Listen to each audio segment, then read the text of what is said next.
This is the Enhanced Pod. Episode 3 features Dr. Ben Coetsee, a longevity medicine specialist working with athletes and executives to optimize performance and extend health span. Today we explore what elite athletes know about recovery, optimization and aging well, and what you can learn from them. This is science-based human performance optimization. Let's go. Ben, it's so wonderful to have you on this episode of the Enhanced Pod. I think maybe let's lay the table with what exactly longevity medicine is and how it differs from an ordinary doctor. Thank you for having me, Leanne. It's amazing to be here. That's a tricky question. I think the landscape of longevity medicine is so diverse. And the reason for this is because there isn't like a certification or a course that you could do to now be classified as a longevity doctor. I think the closest thing you could get there is something like functional medicine, but even that, it's not necessarily sort of in that sort of biooptimization, even if we're looking at a little bit stronger term like biohacking, where you're just going like, where do I gain a competitive edge? Not necessarily just for athleticism, but in the sort of scope of aging better than your peers. But I think in general, the sort of overarching principle is science. If you can apply up-to-date science to health and wellness, you're going to come pretty far. And the more you spend time in the science, the more you realize this is not about curing illness. This is not even really about preventing illness. It's about predicting it. So before you can even become a risk factor or get exposed to risk factors, you've already predicted what is the thing that's going to catch you out in your personal genetic biochemistry, and start addressing those things early on, where you're being very aggressive to prevent even the onset of risk factors. Yeah, I love the way you brought up biohacking there, because I think maybe there is a bit of a common misperception that, you know, this field of longevity medicine is just for people that are really wealthy or, you know, for people that are trying to live to 150. Yep. I think the common misconception in my field is you can spend money and get healthier. I wish it worked that way. Generally, the things that are going to really move the needle with regards to how long you live and how many good years you have is the free stuff. It's going to be movement, stress management, sunlight, hydration, nutrition, sleep. If you can get those things right, I would prescribe that over a peptide any day of the week, but oftentimes people need something to help optimize those things. So we'll give a peptide to help optimize sleep and build good habits, and thereby reduce the amount of exogenous medication that you're needing to achieve that thing, or glucose control or hormones or whatever it is. It's still going to be trying to optimize a pathway, but then getting them off whatever it is that they're started on to just understand its habits. It's basic habit formation that really adds many years to your life. You actually are at quite an interesting crossroads in that, you know, you have an athletic background as well. So what is your experience with working with athletes and non-athletes, and how did you actually get into this whole field of longevity medicine? I think it probably is because of my athletic background that I got into this. It really wasn't the plan when I studied medicine to do this. I was still competing full-time as a powerlifter while I was studying medicine. I also did a lot of CrossFit. So at that time, we didn't have the same CrossFit setup as it is now. We had the Open and then regionals and then the games. And I was sort of a regionals athlete, never qualified for the games, but medicine will keep you out of that kind of lifestyle. But what I started to see more and more was when you look at these athletes and you're looking at people who are quote unquote peak optimal health, you start realizing there's a little bit of things that I can learn from these people that I can put in my everyday life that has massive knock-on effect. So, you and I had this discussion where we were talking about the Formula One cars, right? And this is something that became very apparent to me early on in my medical career was, if you look at F1, and I'm like an F1 freak, I love everything with an engine.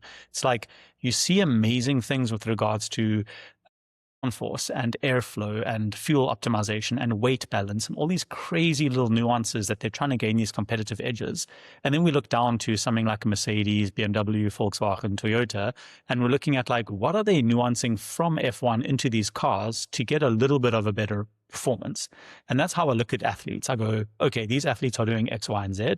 How can we look at that and put that into our focus and say, okay, well, we're not looking to be the fastest 100-meter swimmer, but maybe we're looking to be a little bit healthier and a little bit longer. What are the things we can glean from the guys who are pushing the boundaries and take that and say, that is actually kind of a useful thing. Obviously, the things that make a Formula One car fast can also make them not drivable. So we also have to figure out what it is for the person that we can do. So it's not just sort of throw a enhancement at the problem and expect people to get healthier. It's nuanced, but it's still a nice thing to look at people and go, okay, these seriously competitive athletes, they have an edge. And the reason they have an edge is because they've optimized some kind of a biochemical pathway somewhere along the line, and we can put that into our own bodies. And I do love that F1 analogy because, I think you have to look at it as a team effort. It's not about, I almost feel like, transition, or rather traditional medicine would always go about, oh, you've got a problem, take this pill. Whereas it's more a performance thing now. It's about, what is the mechanic going to tell us? What is the engineer going to tell us? It's the whole team pulling together for the greater good. Yep, absolutely. And I think that's kind of like where this multidisciplinary approach to wellness comes about. I get into a lot of trouble because I fight with dietitians on sort of the food pyramid, and I have different beliefs about certain things, but it is very important that we start understanding that there are more opinions that matter than just the doctor, right? I have my opinions on things. I've learned a ton from dietitians. I've learned a ton from physios. I've learned a ton from psychiatrists and breathwork specialists and sound healing therapists. And like, there's so much out there that influences the body. We can't just say, okay, but this is what the doctor says, right? Data, textbooks, studies are not humans. Those are done in very controlled environments where humans that we're treating are in very complicated, socio-diverse circumstances, which also has an impact on their health. So we can't just say, do this thing and you'll get healthier. It's the right thing for the right person at the right time in their life, at the right dose. And that's where the nuance of athleticism and longevity walk a very similar path. I think you must have some interesting thoughts about the new food pyramid that's been proposed. I know in the US, where it actually is upside down now and prioritize protein. A good call. I'm going to get in a lot of trouble for saying certain things, and I've come to peace with that, but it's definitely better than it was. I don't think that there's any one-size-fits-all approach to nutrition, but if there were a one-size-fits-all, I would definitely say a high-protein diet is probably it. I must feel like maybe the traditional point of view is that, the average man on the street doesn't really worry too much about his body, and he only really, reacts when something breaks. So I almost feel like there's a lesson that we can learn from athletes and the sort of inner knowing that they have with how their body's feeling at any given time, and the kind of feedback that your body does give you. Yep, absolutely. Yep. So, I mean, all of us have a early warning system going off before something happens. Most of us will just shrug it off and go, well, I'm busy. I need to do this. I need to do that. And the reason for that, I think, is a little bit of negligence. People need to take accountability for their health. But I also think there's a little bit of a lack of meaningful interactions that they've had with doctors, that they can go to a doctor and say, I'm feeling this, and the doctor really understands what they're talking about, and they go like, okay, but here's a solution. Whereas oftentimes people become a bit despondent because I feel this niggle, or I feel like this is not quite right, but the doctor's just going to tell me to take this pill and move on anyway. And they're right. They are right. And I'm not saying that like we all shit on doctors. It's not that I am anti-medicine at all, but that's just not part of the training, right? We're not taught to say, okay, well, let's sit down. Oh, you've got high blood pressure. How are you sleeping? Like this happened to me recently. I had a patient come and see me, also an athlete, high blood pressure, like out of nowhere, super healthy, mid-30s, like gunning. And we had sort of a 2-hour consult before we got to a point where his wife said, he started snoring. And I was like, oh my goodness, it's sleep apnea. So we got him a CPAP machine, not a single drug, and his blood pressure cured overnight. I was like, okay, well, like I understand why people are frustrated with going to the doctor for the niggle, because they might get a medication that now has side effects and they have to take it for the rest of their life. And, it's those kinds of things. So I do think the onus is on the person. I don't think we should blame medicine entirely, but I also understand why people are the way they are with their approach to, I don't want to see the doctor.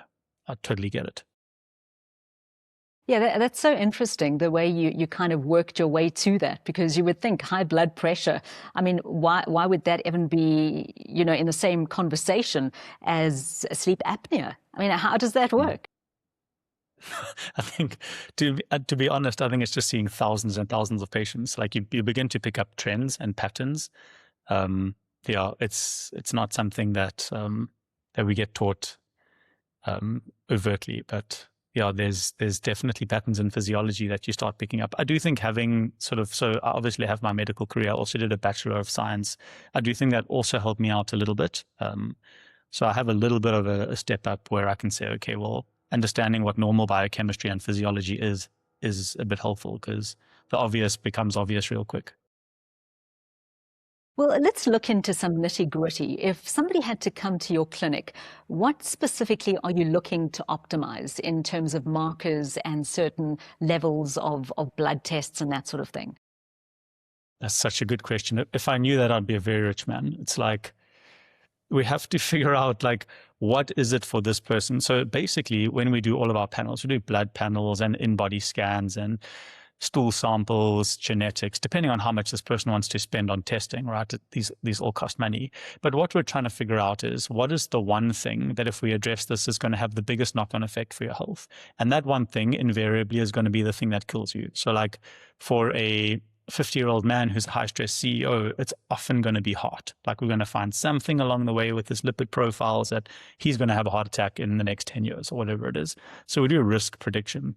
For women, often the things that set them free are hormone control. So normalizing insulin, testosterone, progesterone, estrogen, those are kind of things. So what we're looking for is, if we change one thing, what's going to have the biggest knock-on effect with regards to lessening your all-cause mortality, which is sort of a predictive value of what's going to kill you, and also unlocking the most happiness and health in your life. So someone comes to me, we'll do bloods, we'll do scans, we'll do all of these things, but essentially what we're looking for is to change one thing, not 5 different things, because they often come with 5 different complaints, but it's the one thing that if we change that has a knock-on to the other 4. And that's not that easy, right? Like, I wish I could promise people that within one consult we'll find that. It's not necessarily the case. I'm often wrong, where I'll say, okay, I think this is what we need to address. We address it, and it doesn't unlock the other things. So it's going to be a little bit of forgiveness from the patient to say, like, Dr. Ben isn't Jesus. He doesn't know everything. So let's just give him a bit of grace to say, okay, maybe second consult he gets it right. So it's stepwise and nuanced. And essentially, any doctor who disagrees with what I'm about to say is lying, we're all guessing. Every doctor in the world is guessing. We get as much data as we can, and we make the most educated guess possible, but it's always guessing. We can't look into your body and see what's going on.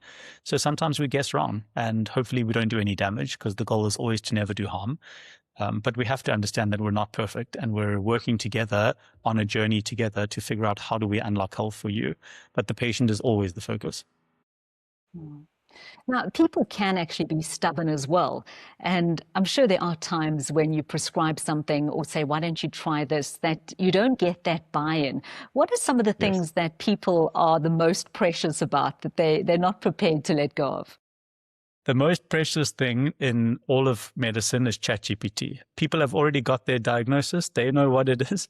And if you disagree, they don't let go. It's like, it's amazing to me how a large language model that hallucinates at every turn is like the all-knowing deity now. But anyway, be that as it may, that's probably the most sacred holy cow that people come into a consult with, is a preconceived idea of what their diagnosis is, because they put their blood tests into chat, and that's that. And I love AI. Like, I run my life with AI. I'm not saying that it's a bad thing. But I think the one thing I would caution people to do is, don't become too attached to what you think is wrong. There's obviously like an inherent part of you that if you know this is the thing, fight for it, absolutely. But be careful not to let ChatGPT or any AI model which is trained to agree with you on every turn, don't let that influence you away from what someone who has seen your problem 10,000 times over and has a good solution, don't let it influence that. Give them a chance. Another interesting kind of separation that we need to make is that between normal levels and optimal levels. I mean, what is the tension between those two terms, and how do you actually find the happy medium? You like He's slaying all of my sacred animals here. So it's so difficult because a patient will come to me. Let's say we've done a pathcare blood test. Now they've got their testosterone levels and it's in the normal range. But now why do I feel like I can't sleep? I've got no libido. I'm not recovering after training. I'm depressed. I don't have any motivation for work, but it can't be my testosterone because it's normal. And it's like, what we need to understand is when we look at normal levels and not like attacking pathcare, I love pathcare, but when we look at all data across, those are averages. Those are means, right? So I do 10,000 testosterone tests. I've been the bottom 10%. I've been the top 10%. And now I've got a bell curve of like normal. If you look around at the average male these days, I don't want their testosterone levels, right? So when we look 50 years back, the testosterone normal range on these blood tests was much, much higher, sort of 500 to 1,000. Whereas if you had 1,000 testosterone now, people would freak out and be like, oh, he's doing anabolic steroids, whatever. 50 years ago, that was very normal to have a free test of 1,000, where it's like, okay, well, we're seeing things like microplastics in the water. We're seeing estrogen not being filtered out of our water. We're seeing heavy metals under fluorescent lights, all sorts of things, EMF from our phones, which are known to bring down testosterone levels. And we're going, oh, but your testosterone's normal because it's 300 and 300 fits within the normal range. That's not optimal. Right. And there are also times where we can say 300 is optimal, sure, because some people have very sensitive androgen receptors that they don't need a lot of testosterone. I acknowledge that. It's very rarely the case. Most of the time, people are very deficient, but their doctors and their health coaches and whatever it is tell them, you're fine. You're not deficient because the test says this. The test is not the patient. I cannot overemphasize this. Never, ever treat the test. Treat the patient. If the patient's telling you they have all of these symptoms and it fits in with the picture, listen to them. Yeah, I think it's quite interesting as well. I heard in a podcast recently that one of the hosts was speaking about the fact that his 18-year-old daughter had been sent for blood work and that it was because they wanted to get her baseline level for her sex hormones and that was a good age to do it because everybody is unique and everybody is different. Is that something that you would recommend, that you do get that baseline when you are in peak or rather in a peak stage of life? I would, absolutely, because then you know what baseline you're treating back towards. So let's say a 54-year-old gentleman comes to me and his testosterone is 300.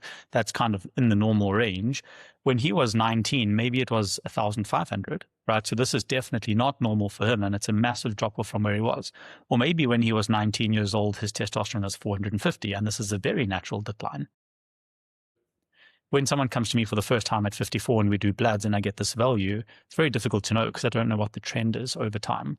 So if people are willing to make the spend to say, let's say between 18 and 30, to have themselves checked out like full blood panels, figure out what's going on with your kidneys, liver, heart, pancreas, everything that you know, bone marrow, what's going on, then when you come to me, and it's not if, it's when you come to me with a problem, because we're all on a road of decrepitation, we can say, oh, but that's changed. That used to be there. Now it's there. Then a monkey can treat you, right? You don't need some genius to go like, well, I see through the matrix. It's like, yeah, that's the trend. That one fell off. Let's treat that. So you kind of bomb-proof your future by just taking a little bit of time and money out of your life now to say, let me get a baseline. This is good health. Let's get a solid baseline. We're all on the road to decrepitation. That is a horrible term. Sorry. It's true. It's made me very sad. But actually, there's some interesting, from a scientific point of view, there's like Dr. David Sinclair, who is now, yes. I think they to the human trial phase of this, where, experiments that they've done, they've gotten to the point where they say they can actually reverse aging at a cellular level, which would be absolutely unbelievable. Yep. So one thing I'll caution people with, and I love David Sinclair, I've learned a lot from him, aging is not perfectly understood. We don't actually know what it is. And we have models. We've got the telomere model where we can say the DNA strands are shortening. We've got NAD levels in the mitochondria models.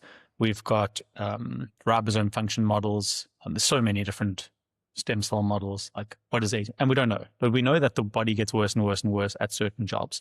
So what we're looking to do is say, okay, well, let's say we age because NAD levels within the mitochondria are dropping.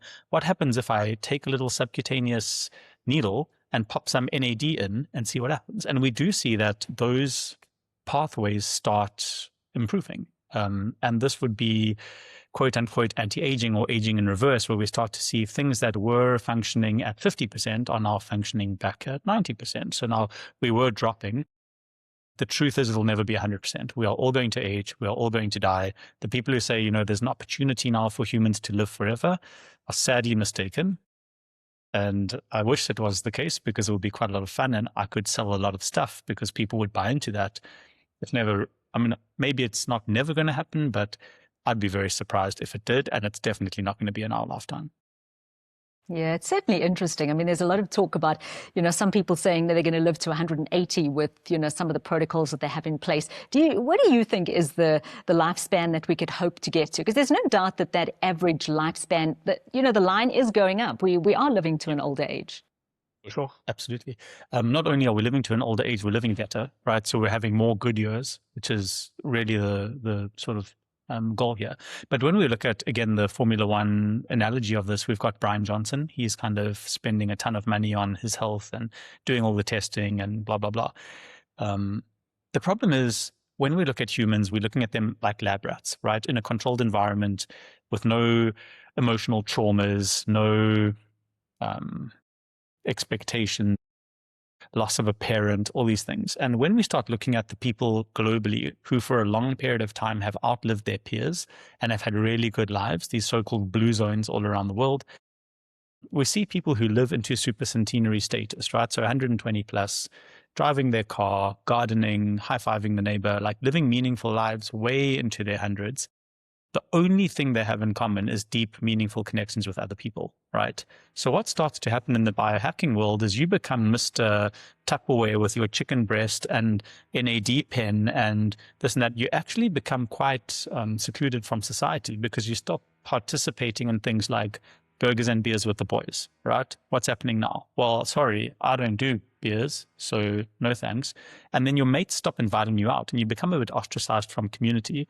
So I'm not saying beers and burgers are a good idea by any means, but what I am saying is you've got to be very careful with your biohacking and health optimization that you don't get cut out from a community that's actually the number one thing that's driving health and wellness, because you're able to very meaningfully in real time drop your cortisol levels by spending time with people that you really care about.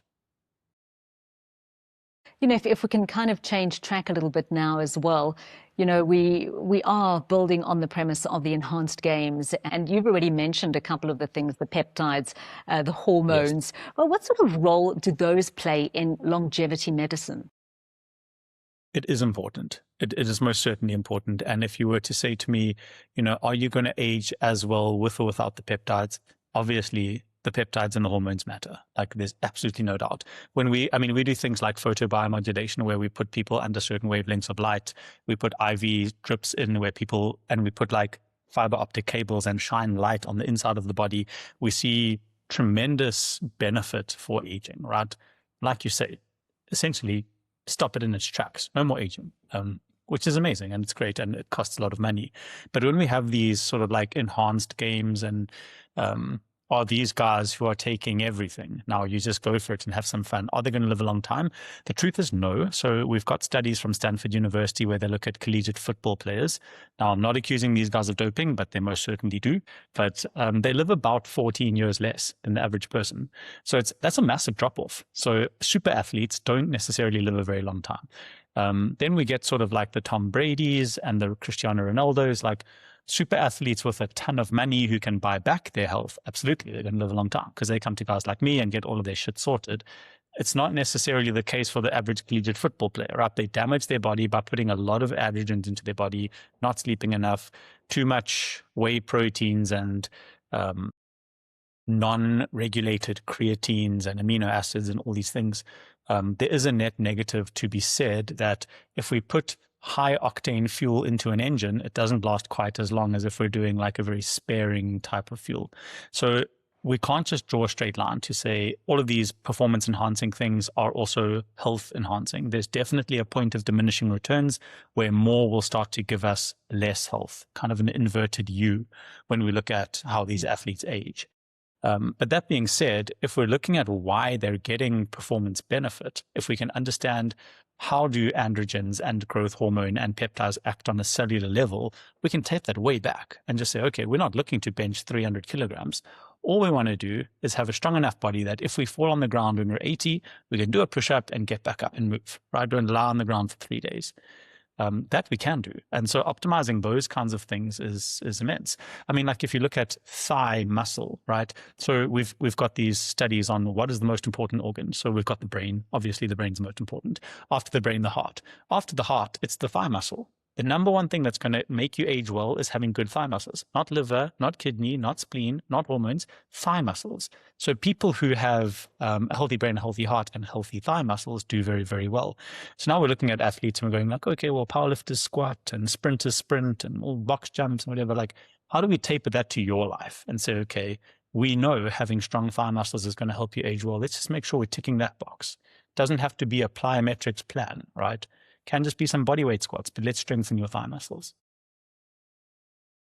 I think one of the interesting things, and I love that point that you just made, by the way, just in terms of the enhanced games and the fact that one of the big factors for them is that it is under medical supervision. But I think, as you quite rightly pointed out, it's that tension between pushing performance to the limits, even though it is medically supervised, because yeah, there's a fine line. It's a delicate balance between performance optimization and then actually just being healthy and kind of extracting those things from what all of these, practices can do to really extend lifespan. Yes. Yes, I think it's important to understand, and I'm very pro the enhanced games. I don't want this to come across as I hate the enhanced games. Very pro enhanced games. These doctors, because I'm very involved in this world, are not necessarily looking for this athlete's long-term health. We're making sure you don't die today, because that's going to look real bad on me, right? So, of course, we're looking at certain things because we want to protect our medical legal budget. But the idea there is, how do we get the most out of this athlete with their consent, without causing damage that's going to be so severe that they have some kind of a negative now, right? It's not necessarily got a long-term view in mind at all. Yeah, I think one of the interesting things as well is about the performance lifespan, Yes. in terms of recovery. And I think a lot of these measures that have been brought into place, you can think of the peptides and how they help with recovery. Surely there must be a place for that, just in terms of allowing the body to cope with those pressures better.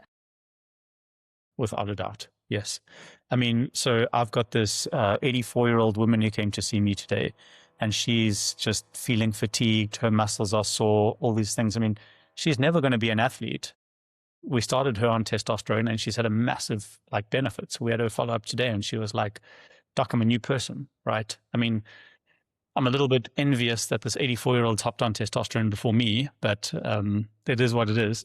But it's those kinds of things where we're going we see this with athletes because of the demands on their body. Like for an 84-year-old to go for a walk is a tremendous demand on their body. So we have to treat that as almost like a workout. So for them to be living their daily activities is tremendously stressful for their body. So we start giving them peptides and hormones. Obviously now, don't just throw hormones at the problem, right? I don't want every middle-aged woman listening to this to jump on testosterone. The idea is knowing what we're knowing and doing it very intelligently, we can unlock so much health. I mean, she was pretty much, I don't want to say bedridden, but pretty much couch-ridden, would never really leave the house because it was too painful for her to go for a walk. Now I'll drive past her. She's walking with a rucksack. She's got a weighted backpack and off she goes. Completely different human. So absolutely, this place for regenerative peptides like BPC-157 and thymosin beta-4 or TB500 that people talk about, copper peptides, there's stem cells, there's growth hormone secretagogues. There's so many awesome options that can help optimize where you are in your life. They're all obviously come at a cost, nothing is free. But if it is something that you can afford, it's definitely something worth looking at and going hey, I would actually like to have a ton of good years left.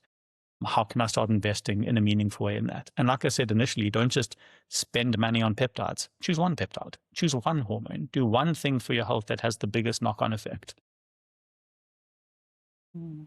Yeah, I think one of the interesting things, especially with the peptides, is that there seems to be a rampant black market where you can find this stuff and, there've been no testing, there's no kind of regulations that are applied to these substances that people are then injecting into their bodies. Is this a concern that you think should Yes. be taken seriously? Absolutely. I mean, I had a patient who started injecting black market peptides, and I'm not going to mention names here for fear of my life, but stuff you can find on the internet in South Africa, and they bought it and they died. Right? They came to me with kidney failure. We did everything we could. We hospitalized. We could not get them back, dead. Now it's like, yeah, but it's not. There are toxins in these things, and it's not all of them, right? I've got lots of patients who come to me having used black market stuff and had no problems, but it's not to say that they're harmless. The problem with the harmful substances that show up in these things is it's all of the heavy metals, microplastics, forever chemicals, LSPs, all of these things. They don't show up for decades, right? So I've got a 35-year-old, they're cruising around on their black market peptides for, let's say, 15 years, they're 50. When they're 60, they get Alzheimer's, early onset Alzheimer's. And everyone goes, oh, must be genetics. It's not. It's years and years and years of toxins, but those things show up in strange ways way into the future. Too far back to draw the correlation. But if you do the testing, you'll find cadmium, you'll find lead, you'll find mercury, all of these things that we find. Let me show you something interesting. So this is a COA that I've done recently. Let me just not give away anything. These are things that we test for, right? So, I mean, I know you can't see, but we've got like Staphylococcus aureus, E. coli, yeast, molds, lead, arsenic, mercury, cyanide, blah, blah, blah. Lots and lots of things, right? This is creatine. This is not peptide. This is a creatine powder. And then people go like, oh, Dr. Ben, that's so excessive. Like, just take creatine. It's like, yes, okay, fine. Go to Dischem, buy your creatine. But these are the things that we're finding in the creatine. You're putting lead, cadmium, salmonella, mercury, forever chemical, just by taking 10 grams of creatine, right? And we're going like, okay, if we take a step back and just all calm down and actually do the testing, it's unbelievable how tainted supplements are. It's a total disaster. So if you're looking at, now I have to do that for creatine. Can you imagine what these Chinese research chemicals that you're putting in your body have, right? It's like mass produced, ordered on Alibaba.com. People are relabeling these things and selling them as certain peptides. And it's unfortunately, it's not a neutral. It's not to say, oh, well, at least it didn't work, but it didn't do any harm. It's doing a ton of harm. Really, it's a disaster. The landscape is terrible. That being said, I saw over the weekend 17 of the 19 peptides that were previously redacted from the FDA's approval were put back on the FDA's approval. So we'll see more legal compounding of these things, which will drive prices down. And hopefully the black market won't have such a big place in the future. But for the moment, it's so much worse than you think it is. Like, it's a disaster. Avoid black market peptides. Wow. But I mean, even the creatine situation is quite worrying because I think most people just pop down to the local, Dischem or Clicks or wherever and get it. So where should you be getting it from? That's the question, right? So for all of my patients, I have these things made specifically in a compounding pharmacy. So it's obviously more expensive to do things this way, but it's held to the same standards as any medication would be. We have to test for purity, all of the contaminants, et cetera, et cetera. Aside from that, I don't know, right? And the only reason I've gotten into this is because I wanted these things for myself. I wanted to know that I was putting genuinely good things into my body. And when I started doing the testing and paying for the testing, I was I don't know what the word would be. Like, I was just blown away by what I've been putting on my body for so many years. And since I've shifted to having things done on a pharmaceutical grade, it's totally changed my life. So that's always what I try and encourage people to do. Just know what you're putting into your body. That is your responsibility, right? People outsource this to their trainer and their doctor or whatever. It's not. It's your responsibility to know what's going into your body and your children's body. Yeah, I think it is about taking responsibility for the things that we are putting into our bodies. But it is so difficult to know who to trust and, where to go from there. So that probably is one of the biggest takeaways from today's conversation. I also just want to touch on what would you say would be a first step for somebody that maybe isn't doing anything special, trying to eat healthily, exercising, if they then wanted to start looking into optimization, what would you recommend as a first step? Just quickly, before we move on, you asked me about what product should you be taking. There's a very cool organization starting up in South Africa called the South African Institute of Longevity, SAL. And they've got like a cool little SAIL logo. They've asked me to sit on their advisory board. So they've got a cool little SAIL logo, and the goal there is to test things from sunblock to EMF headphones to whatever it is, Woolies ready-made meals, and say, like, we're putting our stamp of approval on this. You can switch your brain off and know that this is good for you. So in the future, this will be a 2026 release. This is going to be quite a game changer for the South African wellness context, right? The SAIL stamp of approval. So hopefully we got a lot of more accountability coming where sort of high-profile supplement brands approach SAIL and say, we would love your stamp of approval. What can we do? How can we do things better? I'm very excited about that. With regards to your question that you're asking, I think, there's a lot of nuance to the question to say, what is the one thing you could start looking into? If we look at reasons why people get sick, there's no quicker way to damage your body than sleeping too little. This is very interesting. So there was a study done also at Stanford University, also on collegiate football players who are essentially young, fit, strong people. And they sleep deprived them for 5 nights in a row. So they gave them 4 hours per night, and they tested their blood sugar. On day 5, all of them were pre-diabetic, every single one. Now, this is quite fascinating because you can't force feed an athlete donuts for 5 days and make them pre-diabetic. Won't happen. Their bodies can handle. But because they weren't getting enough sleep, they were pre-diabetic. But they gave them a 12-hour sleep the following night, and all of their blood sugars were normal the next day. So there's no way to get sick quicker than not sleeping enough. There's also no way to get healthy quicker than getting enough sleep. Another very clear example of this is daylight savings. This is the biggest sleep study on earth, happens twice a year. When daylight savings kicks in, those countries lose 1 hour of sleep, right? Just one, not a big deal. Over one night. The following day, if you look at emergency room statistics, heart attacks increased 23%. So just for losing 1 hour of sleep, there's a massive uptick in heart attack admissions to the ERs. If we look at the day after daylight saving, so when you gain a night's sleep, there's a 19% reduction in heart attacks that following day. And this happens year after year after year, and people still don't take note of the fact of sleep is the number one thing. It is super important to address your sleep, not just number of hours, but quality. Understanding how to sleep is also very important. And I would say, like, globally, this is the most underrated and misunderstood part of wellness, and so free and so easy to fix.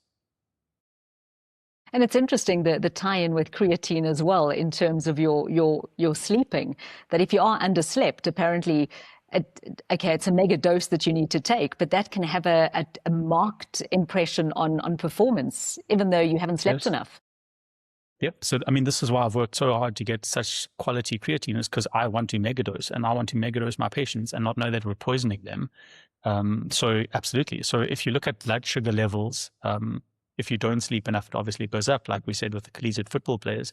If you give them enough creatine, it actually normalizes very quickly. Now, I'm not saying don't sleep and pump yourself with creatine, but if there is a night where you just couldn't get the sleep, make sure that you've got creatine on hand, because it's a super, super buffer against the aging prospects of taking or of not having enough sleep.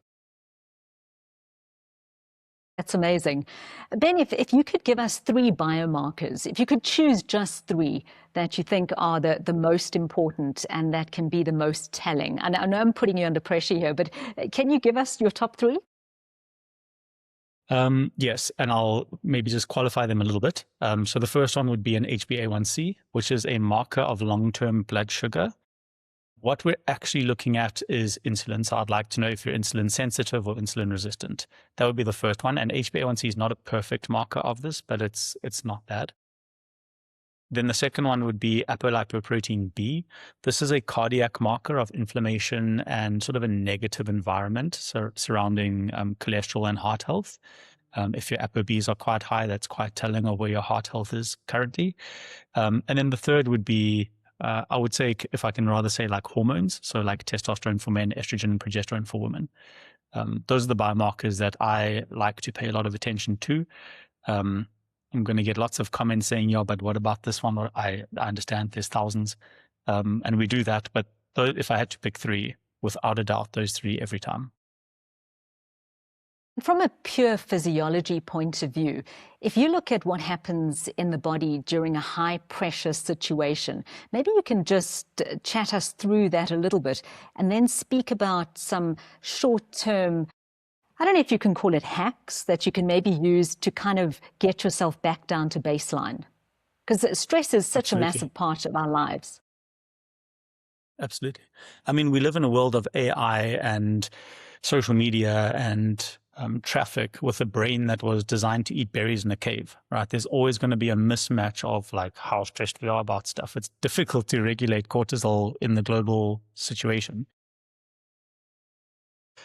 When we look at, let's consider the heart, because heart disease is the number one killer worldwide. So we've got to focus on this. The heart, if you were to just take the heart out and throw it in a petri dish, it'll continue beating, right? There's pacemaker cells in the heart that control the beating. So the heart is an inherent rate. But then to increase the rate or drop the rate as necessary, there's two nerve pathways. One is the sympathetic pathway, that's your fight or flight, which is very active during high stress times. And the other one's the parasympathetic. This is the rest and digest. This one's where you're a bit more chilled and whatever. Now, there's always a dual action happening on the heart, a push and pull all the time. And we want that, right? People who say they have a good HRV or heart rate variability in athletes have good interaction. It's variable because they have a lot of both, right? If you have a low HRV, that's because generally sympathetic tone is so high, it just drowns out the parasympathetic. So it's always stress, always stress. This is what we're finding in athletes, businessmen, moms, kids at school. I don't know if you've read The Anxious Generation, but it's an interesting book on how like social media is changing the neural pathways of our lives. But anyway, when we look at how do we switch that off, if I say to you, a 6-month holiday in Jamaica will cure most of your problems, that's not that helpful, right? Like, of course, you're going to relax more. Of course, cortisol comes down, but that's not real time applicable. When we look at what can happen within the day-to-day basis, so like if I'm giving a very important lecture, I have to look at this and go, how do I regulate my stress in real time? And the way we do that is through breath work. This was figured out in a sleep study where they saw people who were asleep had certain brain waves which would become very parasympathetic in nature when attached to a certain breathing pattern. And they started mimicking these patterns in studies, and they saw that this can unlock some amazing things. So to drop parasympathetic tone in real time, I'm going to do one for you because, I've got no street cred anyway. You take an inhale through the nose, a maximal inhale through the nose, then you top it up through the nose, and then you do a long, slow exhale through the mouth. So it looks something like this. And if you laugh, I'm going to be upset. It goes like this.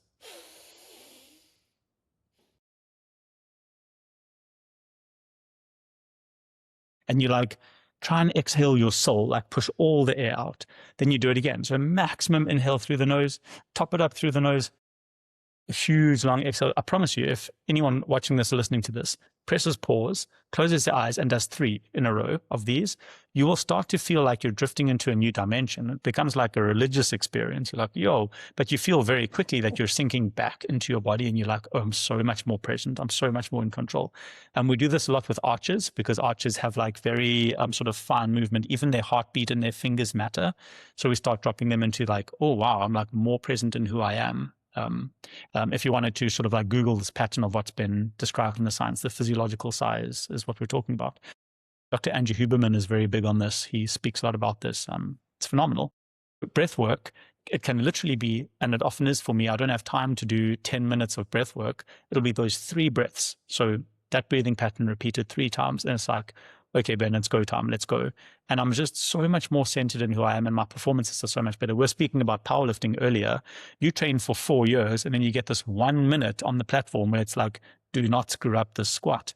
You can't have your thoughts, you have to be so dialed in and so locked in. So that's a very powerful thing for athletes, but anyone, just to be able to get rid of sympathetic tone. And when you do that breathing pattern, what we see on the heart is the parasympathetic tone starts to come through again, and we get good heart rate variability again. So that's the number one hack for that. I absolutely love that. I think Dr. Huberman also used the example of a baby. You'll see a baby do that kind of double, when they're trying to soothe themselves. And it is unbelievable how all of these things just tend to come back down to, that's just how we programmed, and that's what our body responds to. So absolutely unbelievable. I've loved chatting with you, Doc. I mean, you are a minefield of information, and I cannot wait for our next conversation. Likewise, I appreciate it, Leanne. Thank you so much for your time. Next week, Clinton Vandenberg discusses what happens when athletes don't have medical supervision. His research in guns and needles exposes the harsh reality of doping in sport.